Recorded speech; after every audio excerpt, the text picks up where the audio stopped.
আগামী বছর অভিবাসন নীতি আরও কঠোর করার পরিকল্পনা করেছেন মার্কিন প্রেসিডেন্ট ডোনাল্ড ট্রাম্প। এজন্য 2026 সালের বাজেটে নতুন করে $1 বিলিয়ন বরাদ্দ দেওয়ার কথা জানিয়েছেন তিনি। পরিকল্পনার অংশ হিসেবে কর্মস্থলে অভিবাসন বিরোধী অভিযান বাড়ানো, নতুন আটক কেন্দ্র স্থাপন এবং হাজার হাজার নতুন এজেন্ট দেওয়া হবে নিয়োগ।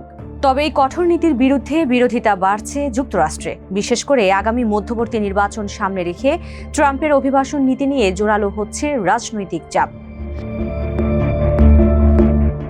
ইতোমধ্যে ট্রাম্প প্রশাসন বড় বড় শহরে অভিবাসন এজেন্ট বা আইসিইর সংখ্যা বাড়িয়েছে।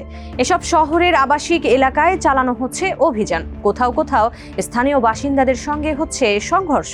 তবে ফেডারেল এজেন্টরা অর্থনীতির জন্য গুরুত্বপূর্ণ খামার, কারখানা ও বড় ব্যবসা প্রতিষ্ঠানে অভিযান চালায়নি।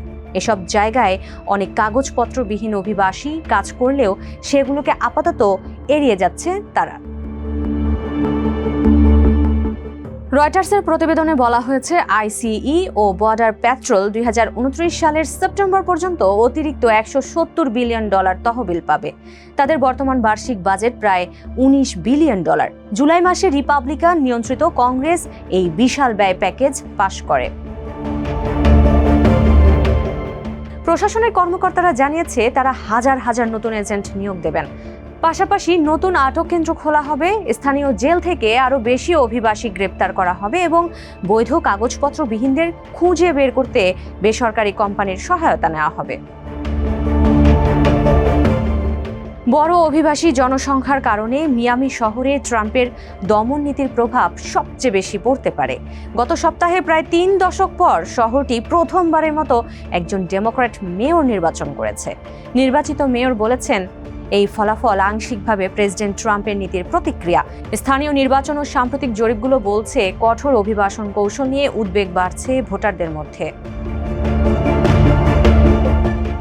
মধ্যপন্থী রিপাবলিকান মাইক মাদ্রিদ বলেন, মানুষ এখন এটাকে শুধু অভিবাসন প্রশ্ন হিসেবে দেখছেন না, বরং অধিকার লঙ্ঘন, ন্যায় বিচারের প্রক্রিয়া লঙ্ঘন এবং সংবিধান বহির্ভূত আবাসিক এলাকা সামরিকীকরণ হিসেবে দেখছেন। নিঃসন্দেহে এটি প্রেসিডেন্ট ও রিপাবলিকানদের জন্য ভালো কিছু না। জোরদার অভিযানের পাশাপাশি ট্রাম্প প্রশাসন লাখ লাখ হাইতিয়ান, ভেনেজুয়েলান ও আফগান অভিবাসীর অস্থায়ী বৈধ মর্যাদা বাতিল করেছে। এর ফলে নির্বাসনের মুখে পড়া মানুষের সংখ্যা আরও বেড়েছে। প্রেসিডেন্ট ট্রাম্প প্রতি বছর 10 লাখ অভিবাসী নির্বাসনের প্রতিশ্রুতি দিলেও এবছর সেই লক্ষ্য পূরণ হচ্ছে না বলেই ধারণা করা হচ্ছে।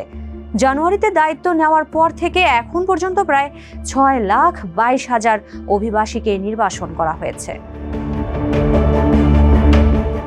হোয়াইট হাউসের বর্ডার যার টম হোম্যান বলেন, ট্রাম্প ঐতিহাসিক নির্বাসন অভিযানের প্রতিশ্রুতি পূরণ করেছেন, অপরাধীদের অপসারণ করেছেন, যুক্তরাষ্ট্র মেক্সিকো সীমান্তে অবৈধ অভিবাসন বন্ধ করেছেন।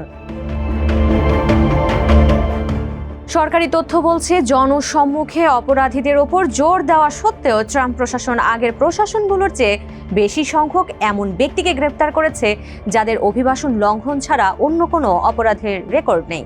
নভেম্বরের শেষে আইসিইর গ্রেপ্তার ও আটক প্রায় 54,000 ব্যক্তির মধ্যে 41%রই অভিবাসন লঙ্ঘন ছাড়া অন্য কোনো অপরাধের রেকর্ড ছিল না। জানুয়ারির প্রথম সপ্তাহগুলোতে এই হার ছিল মাত্র 6%।